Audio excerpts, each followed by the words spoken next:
巴黎奥运伫要开始呀，即马巴黎警方甲家友赶离开的情形嘛愈来愈严重。民间团体即马就批评讲，市政府为着要互街仔路看起来较清气，甲家友移民拢赶离开巴黎。即款欺负弱势做法，和进前中国、巴西举办奥运的时是同款。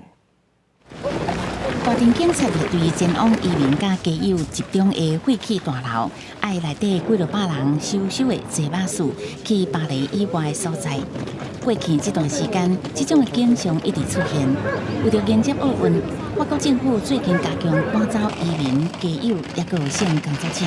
80间慈善机构都共同统计，年初到即马，警方已经展开76届清理移民营的行动，次数挖近2022年的规年。莎拉就是红送走的其中一个。 I was advised to change regions. I insisted. I rang social services, but they told me there's a lot of pressure because of the Olympics. 慈善团体批评市政府将弱势族群赶出巴黎，想讲无看就无代志，问题就会解决。这种社会清洗方式，甲较早奥运主办国中国甲巴西这国家做法同款。法国政府否认，表示赶走行动甲奥运无关系。巴黎奥运组委会是回应，未对社会政策也是治安负责任。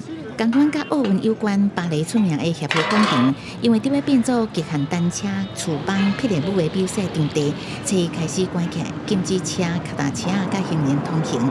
附近交通要道原来进行管制，本来逐工经过的路线，即马嘛袂使行。袂少民众看到路腔围起，嘛毋知讲即马爱驶去倒位。计程车司机嘛怨叹行李卖做啊，规气来去度假。 Ouais, bah là je suis en train de me demander comment je vais passer de l'autre côté, mais je vais trouver et puis on fait avec. C'est une catastrophe. Franchement là je cherche juste à sortir et rentrer chez moi. On ne peut plus travailler, les voies de bus sont obstruées, le pont, la place de la Concorde est fermée, Alexandre III est fermé. C'est une catastrophe, franchement. 协会广场较早是巴黎重要的交通要道，平均每点钟车流量超过5000台。